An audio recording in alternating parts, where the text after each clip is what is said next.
I've said this to my own children before, and I heard it first playing at Lipscomb, and I've told them, I've said, there's only, really at the end of the day, only two things you can control: your attitude and your effort. Talk a little bit about that, and particularly I know people know about the wreck, and if they don't, they'll learn more about it later, but just kind of this past year, what has that meant to you this past year, that idea of, controlling your attitude and your effort? Well, we always used to put on our shirts team attitude, stuff like that for camp and academies and things. But then at Northern, we fell into putting Northern basketball teams, and we put teams vertical, and we put tough, effort, attitude, motives, and then servant leaders. And I guess the thing about effort and attitude that means the most to me is Walt Ayers was working for Budweiser distributor, and he kept reading in the paper that kids were driving south for spring break and dying because they were drunk. And he just decided he had to get out of that and get back into coaching. So he took a job somewhere, just a small job, and he wanted to come to our camps and teach and coach. So he came to work our camps, and he was with Brian, his son. And then he tells Brian on the weekend, I'm going to go back up to Clarksville to do some stuff. You stay here, and I'll be back. And then the next thing Brian knows, it's Sunday, and his dad's in the hospital, and they're cutting out big portions of his intestines because he's got cancer.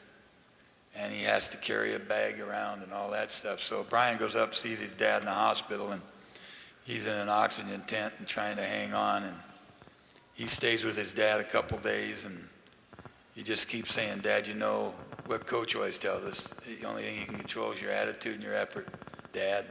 He just kept begging him to hang in there. And Walt's a tough guy. I mean, Yes, he can laugh like nobody's ever laughed. And he would stand up in the balcony of McQuitty Gym, and it was like, man, he was big. I mean, we was wanting to leave a cutout of him up there just to intimidate people after Brian had left, just to put a little fear in him. But what a great guy, and what a great thing to have his son, express that lesson. And I think your attitude and your effort is all you really have, whether you're on both feet or you got a foot and a half or a leg and a half, or you're, in a hospital just fighting. People die there because they just give up the desire to fight, and you got to fight. We're big on the Navy SEALs now, and never being out of the fight, and that's the SEALs thing. They're never going to quit. They're never going to be out of the fight. You've seen guys that don't want to be in the fight. We had guys in college that would start fights. We'd not go out there and start fighting, and look, and they're over there sitting on the bench sort of laughing at us, you know what I mean? You got to say about Al Cooper, one thing, if he started a fight, he stayed in there, didn't he? Stay in the fight, that's right. Yeah, that's for sure, that's for sure. Just a few other things I wanted to ask you about, and I know we're gonna have a lot of time to hear a lot of other thoughts you have, so I'm gonna try not to walk on what you're gonna talk on later on. If I do, just gonna say pass. Well, I have to get it ready here after we're done, so don't worry about it. Plenty of time. There's a few other things I had written down, about three more. Love people, use things. I know you used to talk about that a lot. Love people, use things. Our society is, people keep score by how much money they've made, and sort of the scoreboard sometimes, and scoreboard's not looking so good right now. So people are thinking about other things that think they're probably more important to a certain extent. And it's sort of like for me, our first year at Hamlin, we were 5-20, and I really didn't think winning and losing was that important. I thought it was more values and stuff like that. Yeah, sure. When we were 38-2 and 41-5, I thought winning was really important. That's something you should be stressing. But it does pay to be a winner. But the idea is to love people and use things, not use people and love things. And the Bible talks about that so much, and being a servant leader and giving and giving and giving. And even when Jesus tried to get away in the mornings and have solitude, and they came to him, he would go and do what he didn't really have time to do. And Paul talked about wanting to go to heaven, but he really needed to stay down here because there's so many people screwing up their lives. They really needed him around. So I think just that attitude of not getting caught in things, but we all do. I mean, that's just, to see some of the homes being built here in Nashville, we could keep our whole team and probably the 15 million pheasants that reside in South Dakota in some of those homes are so big. So, we had a big house one time. We only used about 2 or 3 rooms, Right. So we had plenty of storage space, I guess. Right. Let me ask you 2 other things. Again, I guess as it relates to your the accident and kind of the events of the last year, you used to say, and I don't know where you got it even, but you used to say, make each day your masterpiece. And has that taken on, or how has that taken on more significance in the past year? Well, that's Coach Wooden's statement. I don't know where he got it, but, Right. Make each day your masterpiece. And usually what makes a painting a masterpiece is what you take out of it. And the busier the painting, the less value it has. And the simpler the painting, the more value it has. And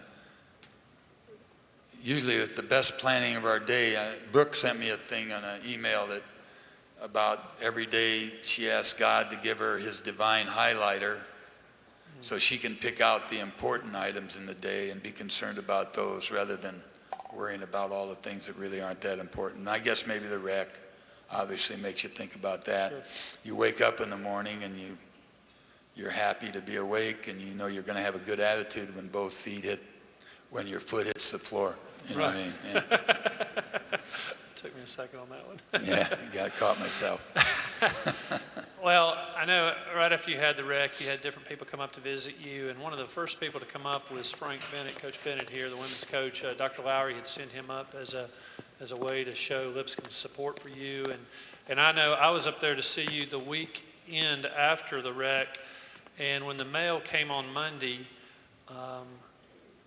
and I guess I'll kind of ask you just to kind of close with your thoughts on this. When the mail came on Monday, you had about 200 letters at least, and probably half of them had Middle Tennessee return addresses from a lot of the people that are in this room and others surrounding the Lipscomb community. Well, the reason for that is that most of the people in South Dakota don't know how to write.